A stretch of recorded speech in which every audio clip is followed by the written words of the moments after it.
This year, 2021, marks the 50th anniversary of the founding of the Canadian Corporation for Studies in Religion, CCSR, and the Journal of the Corporation, Studies in Religion. The Canadian Society of Biblical Studies has been a member of the corporation from the beginning. Given this milestone anniversary of 50 years, I've taken the opportunity to reflect in my presidential address on the state of biblical studies in Canada with a look to the future. This anniversary comes at a particularly momentous time in our world, a time that disrupts the possibility of unvarnished celebration. Just as we might want to focus on the achievements of the corporation or the CSBS, we're reminded that academic discourse doesn't take place in a social vacuum. It's promulgated by actual people in the context of a real world, often characterized by extreme hardship and suffering. Although the COVID-19 pandemic was new to North America in 2020, the physical and emotional suffering it caused was exacerbated by long-standing racial and economic disparities in our societies. And these disparities, especially evident in the violence perpetrated on black and brown bodies and souls in the US, have erupted into plain view for all to see. So it is well nigh impossible to simply celebrate the achievements of the CCSR or the CSBS without some critical analysis of our social context. Various events of the last year have also found their way into the business of the executive committee of the CSBS. And here I'm going to quote from the email that our Vice President and President-elect Colleen Shantz sent to the membership in April. Over the past 12 months, the executive was asked to respond to these events: the closing of a religion department and the cutting of tenured faculty, Donald Trump's use of military force to facilitate a photo op using a Bible as a prop, the violence of white supremacy and the residual racism in our society, the conviction of a biblical scholar for possession of child pornography. Now, for those of us on the executive, the request for comment raised the question of the basis upon which we'd be speaking for our society. In what way are the events and concerns like these intrinsic to our identity as an academic society that studies ancient texts and contexts? Could we articulate the principles of our society in such a way that would allow for more meaningful responses in the future? And finally, could we clarify the purposes of our society in a way that might be appropriately proactive rather than just reactive? This discussion within the CSBS executive has stimulated my own thinking on the state of biblical studies in Canada. My reflections here don't represent a formal position statement of the society. Rather, they're in the nature of a personal opinion piece. I'm going to draw on my own experience as a lens to analyze the history of Canadian biblical studies and to envision some possibilities for the future. But having decided to reflect on the state of Canadian biblical studies, I find I'm at something of a disadvantage. Although I've presented 17 papers at CSBS meetings over the years since I became a member in 1992, and I've presented a total of 28 papers at 5 Canadian learned societies, I'm an outsider to formal biblical studies in Canada. Despite completing both master's and doctoral degrees at Canadian institutions, I'm a Jamaican by birth and ethnicity. I began biblical studies on the political and scholarly periphery of North America in what is today called the Global South, or the Two-Thirds World. I immigrated from Jamaica to Canada only after my formative studies for a Bachelor of Theology degree at Jamaica Theological Seminary. And my immersion in graduate biblical studies took place in the US, between my 2 Canadian degrees. To complicate matters further, I've not lived in Canada for the past 25 years, since I obtained a faculty position in Rochester, New York. So while I'm no stranger to Canadian biblical scholarship, and I've interacted extensively with Canadian biblical scholars at the Congress for 30 years almost, my reflections will inevitably be colored by my outsider status. Perhaps an account of my initial theological and biblical formation in Jamaica might be helpful, since it is foundational to how I see both the development and the possible future of biblical studies in Canada. I grew up in Kingston, the Jamaican capital, a 4th-generation Jamaican on my father's side, with my mother's side going back considerably further to Jews fleeing the Spanish Inquisition centuries earlier. In my later life, I've come to understand that I've been profoundly shaped by my experience of coming to adolescence in a post-colonial Jamaica, a nation just beginning to break out of British cultural influence with the increasing reach of American economic hegemony and cultural globalization. Becoming an adolescent in what was then called a conscious Jamaican culture of the 60s and 70s, influenced by the rise of Black Power and the growing popularity of Rastafari, it was impossible for me not to be exposed to suspicions of the cultural and economic imperialism of the West. This suspicion would ultimately ground my search for an alternative to a Eurocentric reading of the Bible. I was first exposed to the Bible in my teenage years through my participation in the Jamaican Church. My interest in the Bible led me to enroll in a program of undergraduate theological studies, where I was immediately confronted in my very first semester with the problem of contextualization. How did the work of theologians and biblical scholars from North Atlantic countries relate to the post-colonial conditions of Caribbean life? Although Jamaican Theological Seminary, JTS as we called it, was relatively conservative theologically, especially when compared to our sister institution, the United Theological College of the West Indies, my fellow JTS students and I avidly read Gustavo Gutierrez's A Theology of Liberation when it was published in English.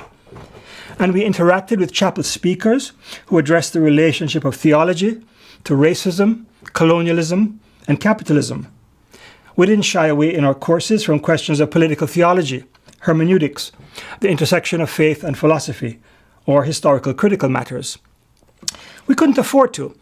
Living in a post-colonial situation on the margins of the American empire forces one to become critically informed and engaged. Despite the differences between my evangelical seminary and the mainline theological college of the university, there was, and still is, no Caribbean tradition of a discipline called biblical studies, which is separate from praxis or an intentional reflection on the contemporary context. So I learned early to bring my concerns from my context to the biblical text and to engage the text for its relevance to my context. The first context I had to address was the otherworldly pietistic faith I learned in the Jamaican Church. This faith downplayed the importance of earthly life vis-a-vis heaven and spiritual realities, and excluded in principle the so-called secular realm from impact by the gospel. This otherworldly theology, which also denigrated the body in contrast to the soul or the interior life, was aided and abetted by a spirituality of passivity and subservience, which was evident in some sectors of the Jamaican Church, both towards God and religious authority, and often towards any authority. This subservience could be understood as the religious correlate to the slave mentality absorbed by so many Jamaicans of African heritage. Two of my colleagues at Jamaica Theological Seminary, Garnet Roper and Erica Campbell, have analyzed the impact of slavery on the low self-esteem and identity problems that continue to plague Jamaican societies today, and they wrote these in a volume on Caribbean theology that I co-edited with Roper. I myself, as a Caucasian, not white, Jamaican, in a largely black nation and church, struggled with both my own cultural and religious identity and with this inherited otherworldliness throughout my adolescence and young adulthood. So let me clarify what I mean by my racial and ethnic identity here. The term Caucasian might refer to my phenotypical features, but I don't identify as white, which is a cultural ethnic construct with a particular meaning rooted in European colonialism, as Willie Jennings has persuasively argued. My ethnic identity is Jamaican, or to be more precise, given the hybridity that comes from having lived in 3 different cultures, I am a Jamericadian, a term my wife and I often use in self-description. Given the otherworldly faith I experienced in the Jamaican Church, combined with a stance of passivity and subservience to the status quo, it's no wonder that the imperative of contextualization led me as an undergraduate student to explore the power of creation theology, both as an affirmation of the body and as a critique of the current social order. This creation theology emphasizes God's desire for the flourishing of the world, which spoke deeply to me at that time. Responding to the matrix of otherworldly theology generated my initial engagement with the Bible, a co-authored work called The Transforming Vision, written when I was a graduate student. And I continue to address this otherworldly context, at least implicitly, in many of my later publications on biblical texts and themes, including The Liberating Image on the Imago Dei and A New Heaven and a New Earth on a Holistic Eschatology. But beyond the otherworldliness and the subservience of many Jamaican Christians, there was and still is a contrary tendency in Jamaican society, a tendency that is suspicious of those who wield power. This tendency is rooted in the slave experience of resistance. Jamaicans are typically aware of the heritage of the Maroons, escaped slaves who, beginning in the mid-17th century, lived in free communities in the mountainous country in the interior of Jamaica, and who received treaty rights analogous to indigenous peoples in Canada and the US. But beyond these specific communities of resistance, there was a general tendency of resistance among many enslaved Africans, sometimes coming to the fore in explicit slave rebellions, though this resistance was often of a more covert variety. And the resistance theology derived from the slave experience is what motivated the Morant Bay Rebellion of 1865, led by the Black Baptist preacher Paul Bogle, in protest of injustice by the British ruling class, which had continued after formal emancipation of slaves in 1838. One of the well springs of this resistance was the folk tradition of Anansi, which the slaves brought from West Africa. Brer Anansi, similar to Brer Rabbit in the US, Brer Anansi is a spider who is the infamous trickster figure inherited from Ashanti folklore. And Anansi has to negotiate his relationship with the larger and more dangerous animals of the jungle. Most Jamaicans, especially in earlier generations, and particularly in the rural areas, grew up with a treasure trove of Anansi stories concerning how Anansi outsmarted tiger, snake, John Crow, and many other animals. I myself grew up with Anansi stories, many told by my father, others narrated on the radio before TV came to the island. While Anansi was not always morally upright and often was downright lazy, he was the hero of many tales because, as I'd put it today, he refused to accept the power structures of the jungle as legitimate, and the term dungle is actually a term for some of the slum areas in Kingston. Instead, Anansi always found an angle to work from which he could dissent from the status quo, in limited or temporary ways, even overturn it. As the introduction to a reprint of Jamaica Anansi stories collected in 1919 and 1920 puts it, Anansi is the spirit of rebellion. He is able to overturn the social order. He can marry the king's daughter, create wealth out of thin air, baffle the devil, and cheat death. Even if Anansi loses in one story, you know that he will overcome in the next. For an oppressed people, Anansi conveyed a simple message from one generation to the next, that freedom and dignity are worth fighting for at any odds. The figure of Anansi is so central to the cultural traditions of Jamaica that even when many young people today are unacquainted with a range of Anansi stories, they've been influenced by the Anansi mindset. This is the mindset of resistance that contributed to the founding of the Universal Negro Improvement Association by Marcus Garvey in 1914, and that gave rise to the trade union movement from which we got the first political parties in Jamaica, with the push for universal adult suffrage. This led to the universal right to vote in 1944 in Jamaica. It was a combination of this stance of resistance linked with the Bible and an affirmation of Africa that epitomized the Rastafari movement. Rastafari originated in the slums of Kingston during the 1930s as a protest of the racism embedded in Jamaican colonial society and the brutality of the continuing system of governance. Yet beyond protest, Rastafari from the beginning was grounded in a positive affirmation of black dignity and drew extensively on both the Bible and African culture. The beginnings of Rasta had to do with the crowning of Rastafari Makonnen as Haile Selassie I, Emperor of Ethiopia in 1930, and the Rastafarians began to articulate a worldview alternative to the mainstream of Jamaican society. It was based on my respect for Rastafari, rooted in street conversations I had with Rastas when I was a teenager, that I later in life came to explore the subversive power of the Rastafari vision, especially its use of the Bible, evident in the music of Bob Marley and the Wailers, and I wrote an essay on that called Identity and Subversion in Babylon. What these Jamaican political and religious movements have in common is a suspicion of the claims to legitimacy on the part of those with power, and the desire to take the side of the sufferer, to use a common Jamaican term for the disenfranchised. It was precisely this suspicion that I could tap into for my reading of the Bible against Eurocentrism. Okay, I've tried to sketch something of my Jamaican cultural context because I've come to understand that this context undergirds and constrains my approach to biblical studies. I'll shortly bring this context to bear explicitly on my evaluation of the present state and possible future of Canadian biblical studies. But first, a look back is necessary. We need to see how we got to where we are. And here I want to thank three past presidents of CSBS, Willie Brown, Wayne McCready, and Peter Richardson, who pointed me to the historical sources I was able to consult. The first historical source that's important is John McPherson's 1962 CSBS presidential address, entitled simply A History of the Canadian Society of Biblical Studies. This informative survey of the history of the Society from its founding in 1933 to McPherson's presentation in 1962 was then printed in mimeographed form in a volume a few years later with other essays and marked Canada's centennial in 1967. It can now be found with a 2017 introduction by Peter Richardson on the CSBS website.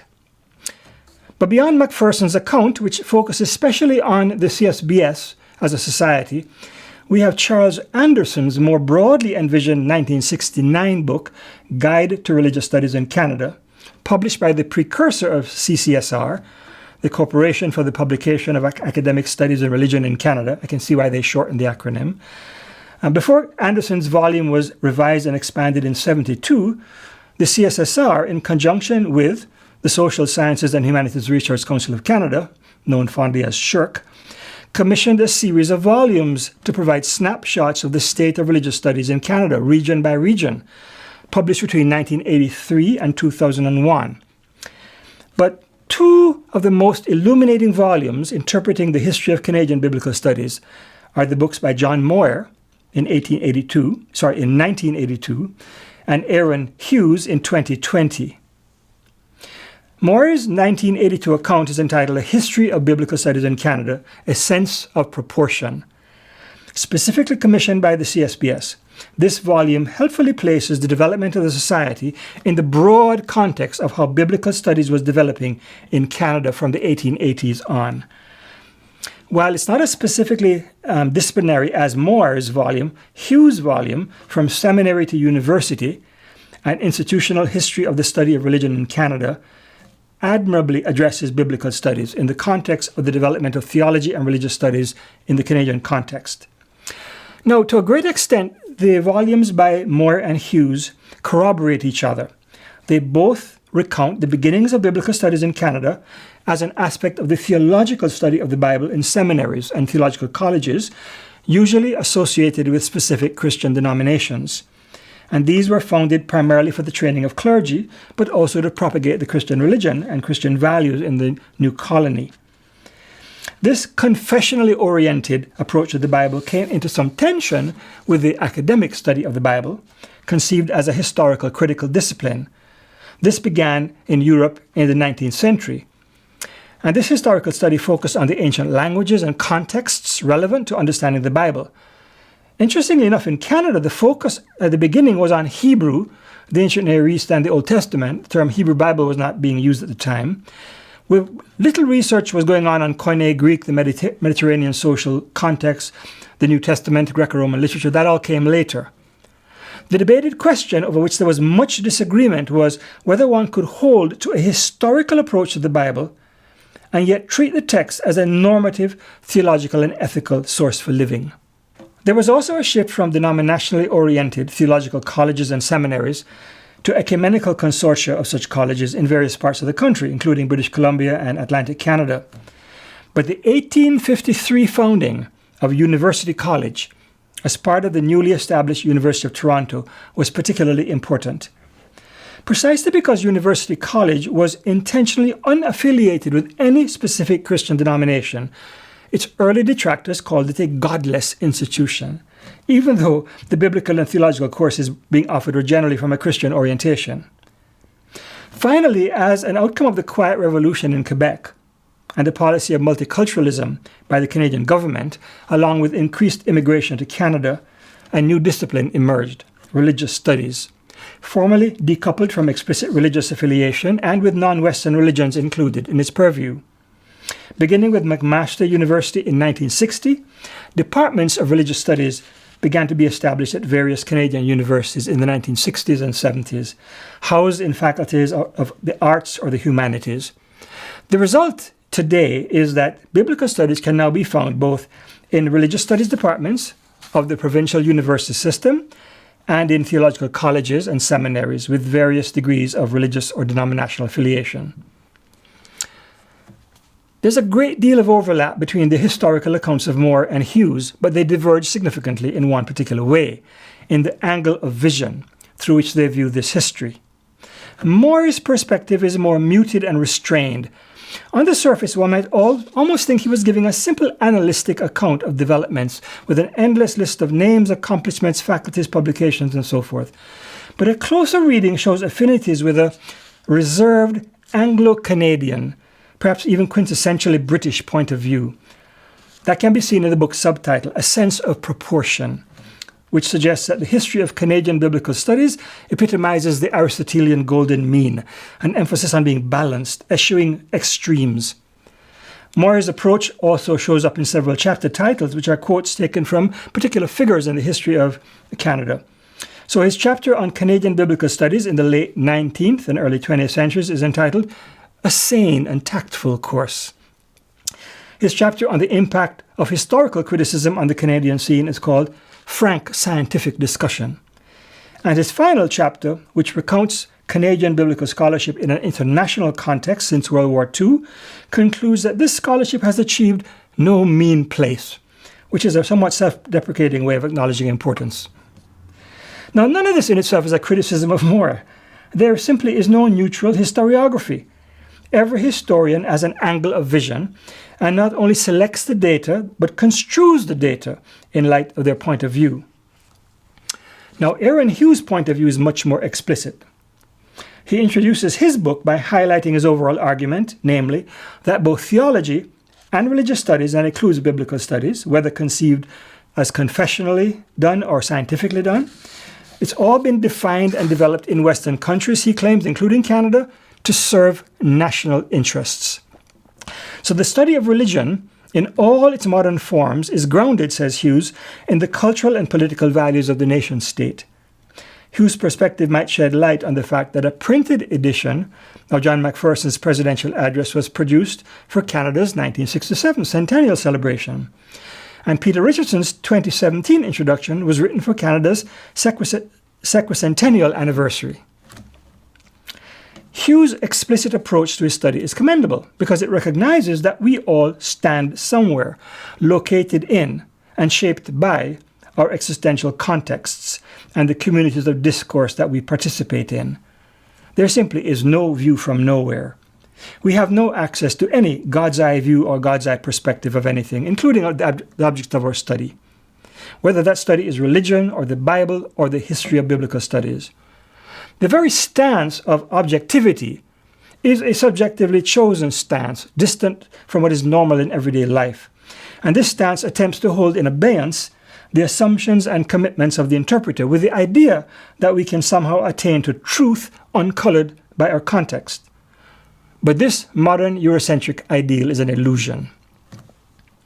Granted, we need to treat our object of study justly and fairly, respecting the integrity and otherness of the discipline or the subject matter, not twisting it to conform to either our preconceived common sense notions or our scholarly paradigms. But the very idea of justice or fairness rooted in respect for others, which I affirm, is itself a subjectively chosen stance.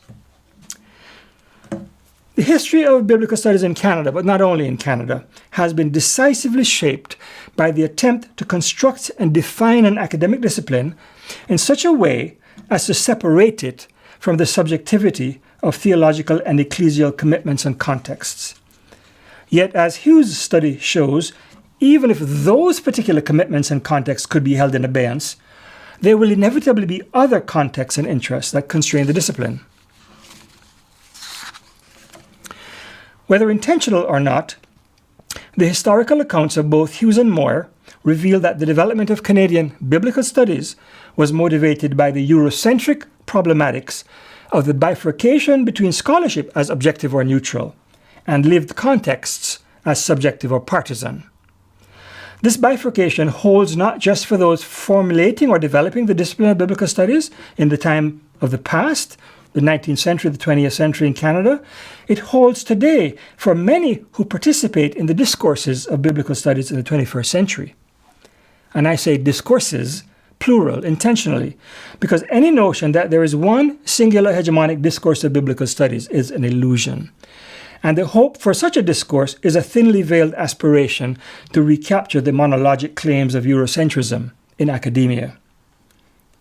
Now, this of course shouldn't need to be said in our contemporary setting, since more and more scholars of religion, including biblical scholars, are becoming aware of the role of subjectivity and context in academic discourse. In fact, as somebody who has participated for 3 decades now in the CSBS and the SBL, the Society of Biblical Literature in the USA, I have come to discern a sea change among many biblical scholars in recognizing the essentially contextual nature of all interpretation. This recognition has especially been articulated by those from minoritized or marginalized cultures, ethnicities, genders, evident in monographs and collections of essays on contextual biblical interpretation. One of the earliest of these was Stony the Road We Trod, African American Biblical Interpretation, 1991. But the number of such publications has multiplied in recent times beyond the ability of anybody to document easily. These works, some already classics, others recently penned, represent voices from the Americas, Europe, Africa, Asia, and Pacifica, which make the argument that it's not only appropriate, but it's ethically important to bring the biblical text into conversation with our contemporary contexts and existential concerns.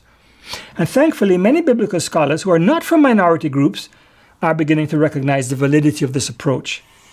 For this reason, the Society of Biblical Literature sponsored 2 online panels in 2020 with the title #Black Scholars Matter, Visions and Struggles. Biblical scholars of African descent, including one Canadian, spoke about their experience in the Biblical Studies Guild and offered their perspectives. The question of this presentation is whether such a contextual approach to biblical studies will find a place in Canada. A step in that direction is the recent job posting at the University of Toronto for a position in ancient Christian and Jewish texts and their reception. The posting looks for candidates who demonstrate not just long-term engagement and commitment to the study of ancient Christian and Jewish texts, but also their reception, including within Black communities of interpretation in the Americas. Another step in this direction is a collection of essays by Canadian biblical scholars entitled Reading in Between: How Minoritized Cultural Communities Interpret the Bible in Canada. This volume was originally conceived as an exercise in narrative hermeneutics, linking personal and cultural narratives to biblical interpretation by scholars of the Bible who had immigrated to Canada. I myself was invited to write an essay for this volume, but needed to withdraw when the focus for the volume changed somewhat, and I was unable to redo my piece in time for the publication. But I'm grateful to the editors for the initial invitation, because it forced me to reflect in a systematic and intentional way on how my Jamaican context contributed to my approach to biblical studies. I presented these reflections to the Canadian Theological Society in 2015, but I was also able to draw upon them in my account of my own Jamaican context in this very presentation.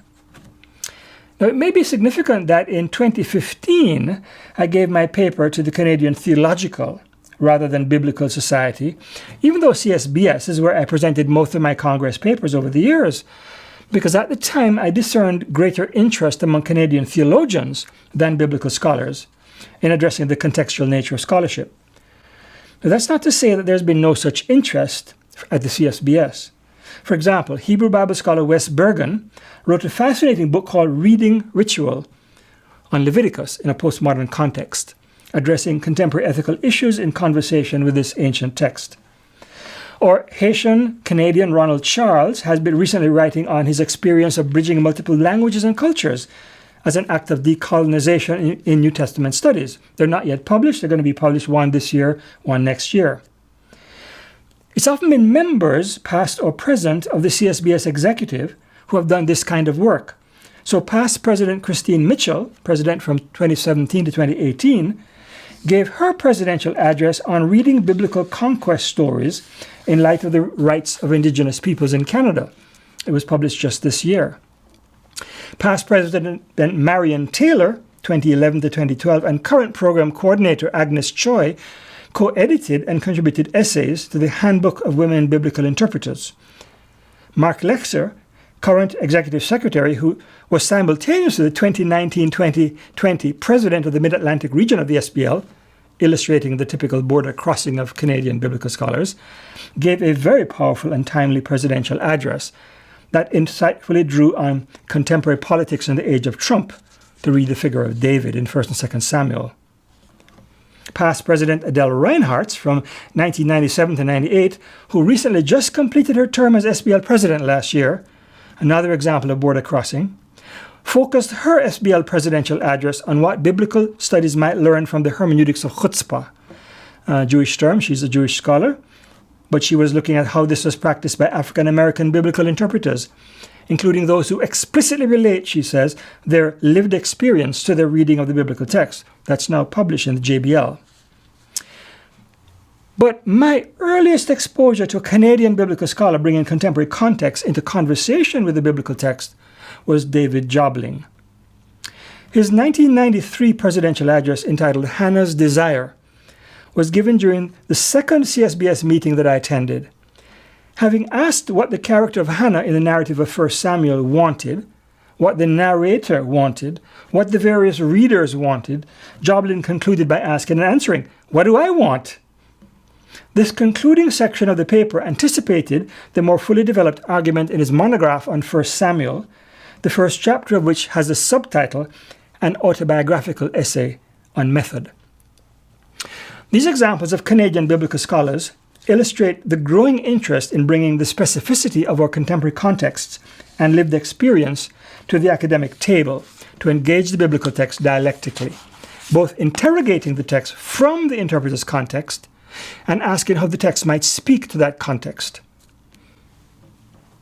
Yet, not everyone is comfortable with the explicit starting point of lived experience. Biblical scholars have no problem affirming the importance of ancient context for the study of the Bible. That's an essential aspect of the discipline. But there is often an effacing of the subject, to use an apt Derridian term, when it comes to recognizing one's own context. There still remains a scholarly unease about acknowledging subjectivity, a remnant of what has colorfully been called Cartesian anxiety. Let me quote from an earlier work of mine where I addressed this question. The admission of subjectivity does not disqualify one's interpretation, as if there were some other, more viable hermeneutical alternative waiting in the wings. To treat subjectivity per se with suspicion would betray what Richard Bernstein calls Cartesian anxiety, the residual, perhaps unacknowledged nostalgia for the sort of objective certainty Descartes aspired to achieve in the Meditations. This aspiration, though now widely recognized as unattainable and illegitimate, still exercises a profoundly unsettling influence over the sense of epistemic security among many scholars across a wide range of disciplines in the contemporary academy.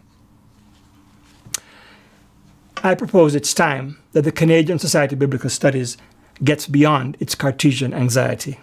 This will require us to deborder the discipline, bringing what sometimes seems like a hermetically sealed and protected field of study into conversation with our subjectivity and contexts. It will require us to take seriously the embeddedness of biblical studies and all academic discourse in the complexity of the real world.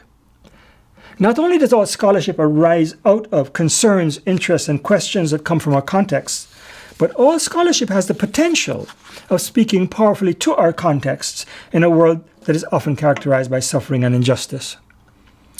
Now, this is not the place to provide an exhaustive listing of the forms of suffering and injustice that afflict peoples of the world today, but we can think of humanly generated climate disaster and ecological degradation, war, terrorism, sex trafficking and slavery, domestic violence, police brutality, the mistreatment of native peoples.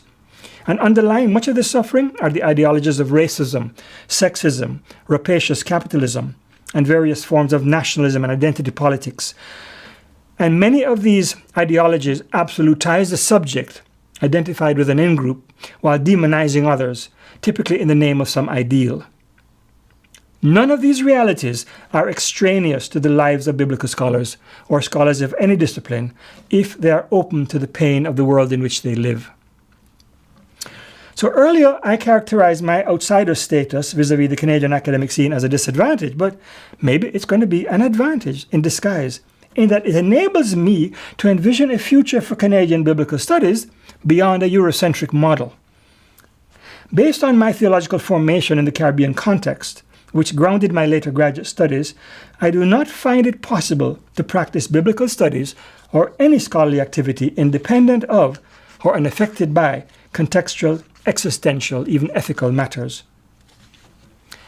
This does not mean that biblical scholars or any scholars need always to make explicit their contextual interests or conceptual paradigms. My own predilection is just to get down to the actual work of interpretation with a robust discussion among those of different starting points, while noting my own context only when necessary for clarification. In contrast to a Eurocentric privileging of a supposedly neutral and objective approach, the diversity of perspectives and contexts brought to the same subject matter is not an impediment, but can positively enhance and enrich the discussion of any topic, if there is genuine openness to alternative positions. In many ways, David Jobling, to whom this presidential address is dedicated, has been a model for my practice of biblical studies. Beginning with my very first CSBS paper presentation in 1992, and continuing for the next number of years, Jobling was my foremost interlocutor, interacting with my papers and raising critical questions, sometimes the only one in the audience to raise questions and give me feedback, while also giving me encouragement, the encouragement a young scholar needed at a time when imposter syndrome was at its strongest. Indeed, Jobling spent an entire evening with me for supper and informal conversation at the start of the 1994 Learneds in Calgary, a gift I will never forget.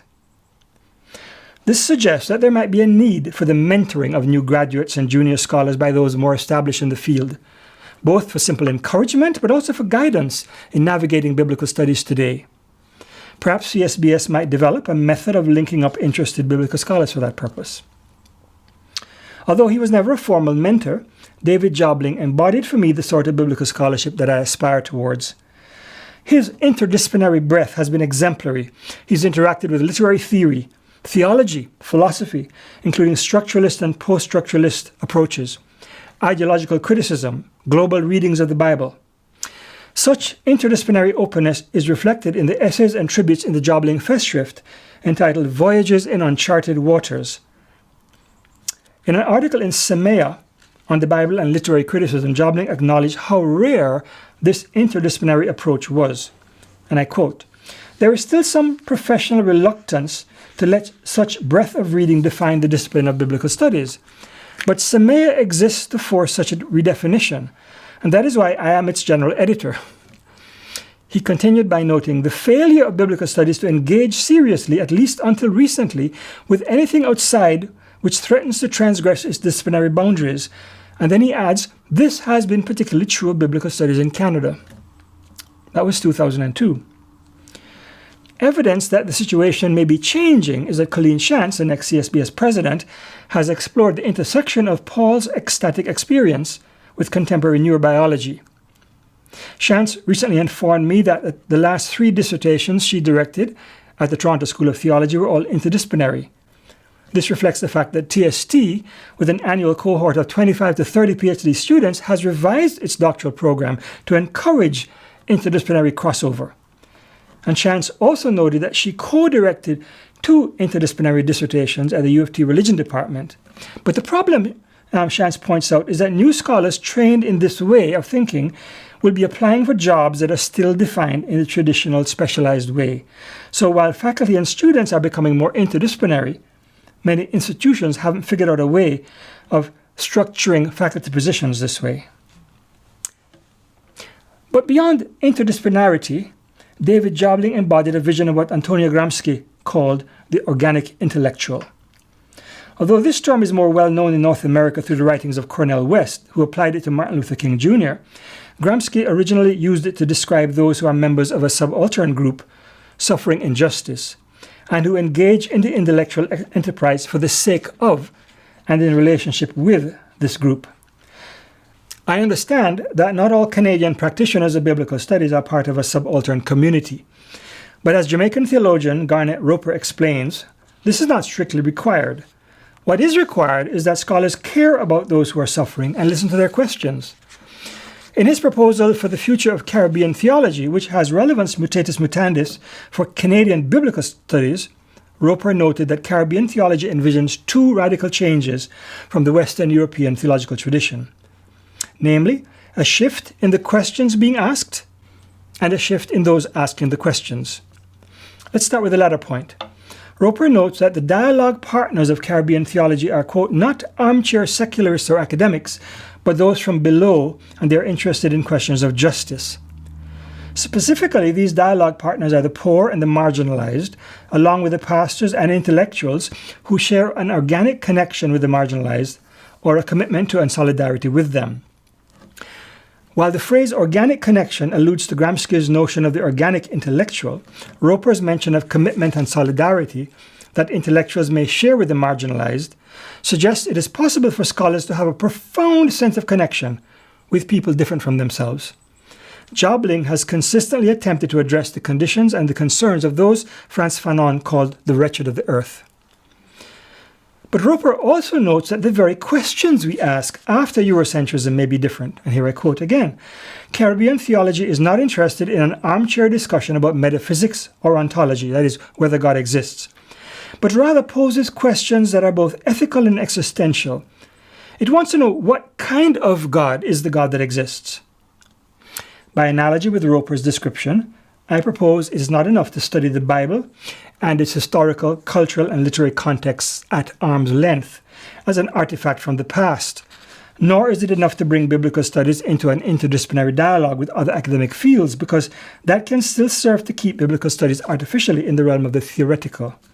Rather, what we need is to bring biblical studies also into intentional conversation with our present social and religious contexts, exploring how we might address contemporary concerns of ethical significance. This will require spreading the table of biblical studies widely enough to welcome scholars who bring such concerns to their scholarly work. It will mean hosting a conversation among those of differing starting points and positions without intellectual snobbery. Jobling himself has embodied this sort of hospitality towards scholars with whom he disagreed, even profoundly. And it is precisely this sort of posture that I envision for a future of biblical studies in Canada after Eurocentrism. Now, it's significant that while some biblical scholars are becoming more and more open to ideological critical readings of the Bible, this openness has not always directed toward readings that are grounded in a stance of trust. Yet among the positions that some scholars bring to the field are those from their ecclesial commitments and theological perspectives. And these may include taking the Bible as a positive resource for faith.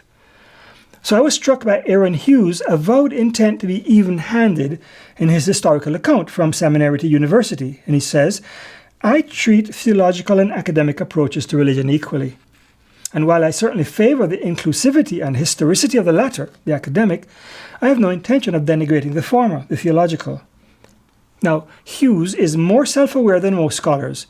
Yet the very language of theological and academic approaches suggests that the theological is somehow distinct from the academic, which continues to perpetuate the implicit bias of a Eurocentric mindset. I am profoundly glad that as an ecclesially grounded scholar who cares about the theological and ethical relevance of the Bible, I have experienced only welcome and engaged, respectful discussion from David Jobling.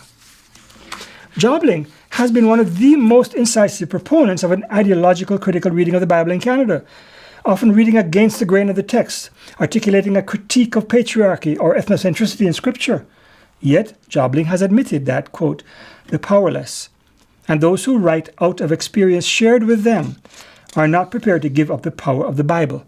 They need to draw on the Bible's power in empowering ways, unquote. Jobling notes that it's those like himself, socially invested with power, who incline to assert our power over the Bible through a very skeptical critique.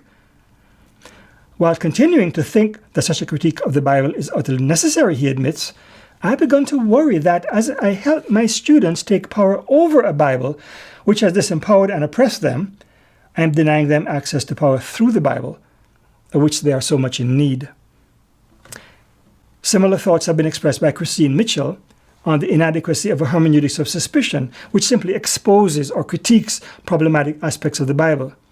Mitchell suggests we need to go beyond a suspicious reading of the Bible to what she calls a reparative reading, which may engender the sort of personal and communal formation that enables us to resist injustice in the context of the present world.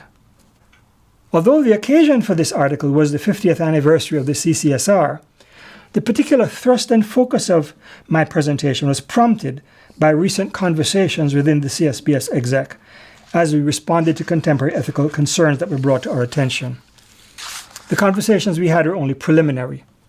Rather than attempt to formulate proposals about how we might address these and related concerns, the executive decided the best course would be to engage the full membership of the society in an open-ended discussion over the next 2 years, with a view possibly to clarifying our raison d'etre as an academic society. This open-ended discussion would give all interested members a voice in contributing to the future of the society and might at some point lead to a formal statement of purpose. Whether or not such a formal statement is the outcome of future discussions, I suggest that biblical studies cannot continue with business as usual, ignoring the wider world and the pressing ethical concerns of our times. Any biblical scholar who engages in serious self-reflection will realize that their own scholarly work derives from and is motivated by various assumptions, questions, and agendas that shape their interest in the subject. This realization is not just a matter of simple epistemic honesty, requiring a forthright admission of the contextual nature of all study of the Bible. It is, moreover, an ethical issue, requiring us to take seriously both the needs of our social and ecclesial contexts and the voices and contributions of those scholars who articulate such needs as an intrinsic aspect of their scholarly work. It is my hope that Canadian biblical studies will be able to move beyond the Eurocentric bias of the past and begin to bridge the gap between the traditional study of the Bible in its ancient contexts and the pressing needs of the contemporary world. Thank you.